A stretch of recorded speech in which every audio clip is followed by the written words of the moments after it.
In politics, when you see your opponent start talking about you, then you know you are making the right move, or you are gaining traction politically. Recently, Maraga made an announcement and he said that he's going to aim for the top seat in 2027 general election.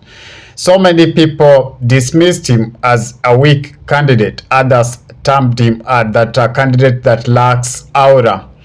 But yesterday, the president pointed out something that Maraga had said. In fact, he criticized Maraga for calling Kenya a failed state. That tells you that the Maraga is gaining traction, because when you see you've started receiving criticism and opposition from various quarters, you know you are making a right move. I'll play the president's video shortly so that you see yourself what the president said regarding the candidature of Maraga. But there is a city lawyer who has been against Maraga's candidature, and yesterday he made a tweet.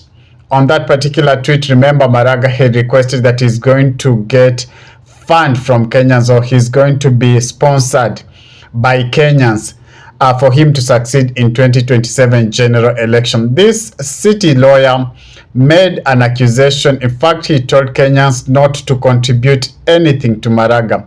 The city lawyer has been against Maraga candidature, saying that it's because of bribery in the judiciary, what he terms as juris pesa. But in a rare show of support, so many Kenyans retweeted that particular tweet, thanking the city lawyer for publicizing Maraga. In fact, they said that he's given the pay bill more visibility as opposed to the negativity that he was aiming at. So it tells you that right now Maraga is slowly but surely gaining traction in the political arena. Before I proceed, let's watch what the president said. I listen a lot to what people say about the present and the future of our country. I listened to one gentleman who retired the other day after working, I think, for 40, 50 years.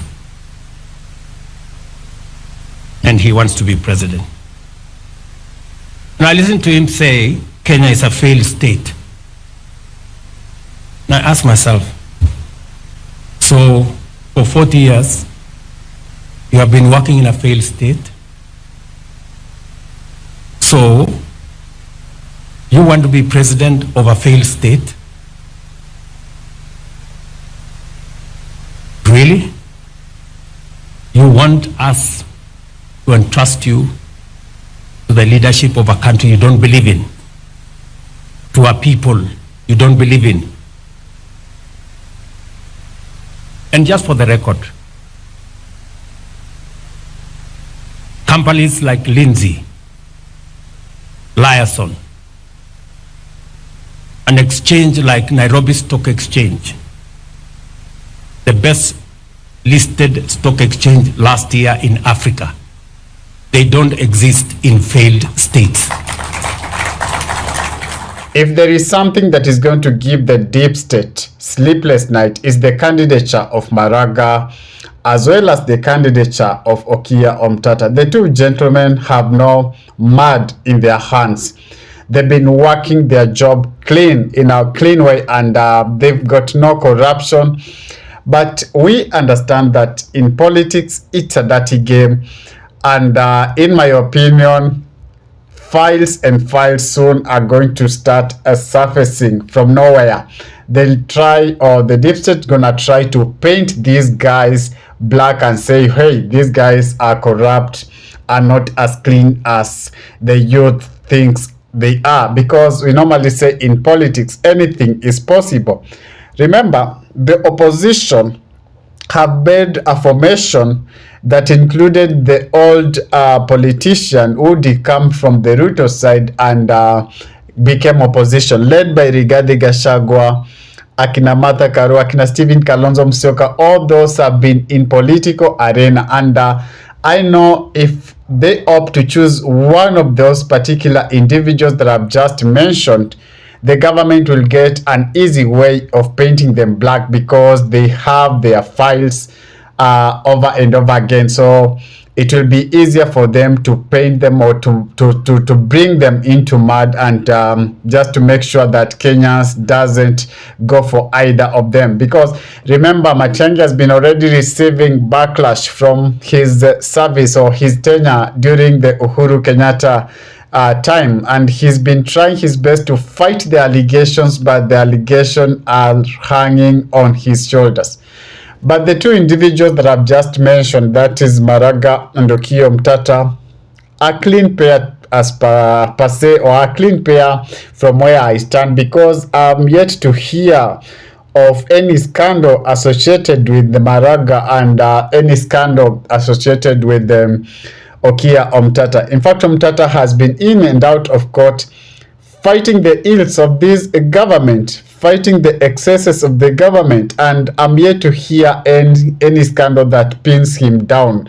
So the two individuals, I believe, are going to give the deep state confusion or sleepless night, because they are going to try to dig into their files and see the dirt that they can bring up and say, hey guys, these guys are not as clean as you think.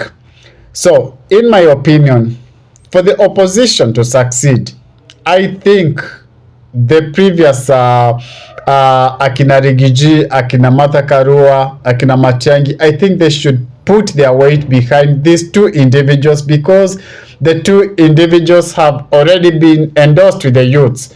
So I think when they pour their weight behind them, the two individuals are going to succeed. Remember, I've listened clearly to what some of these individuals have been saying, and they said something interesting. They said what lacks in Kenya is just adherence to the constitution. They're going to make sure that the constitution is followed to the letter. That is a shift from projection that we used to have when we could hear the politicians saying that that we are going to offer free primary education, youths are going to be employed. But these guys are coming now with a different angle, which I believe is going to work in their favor.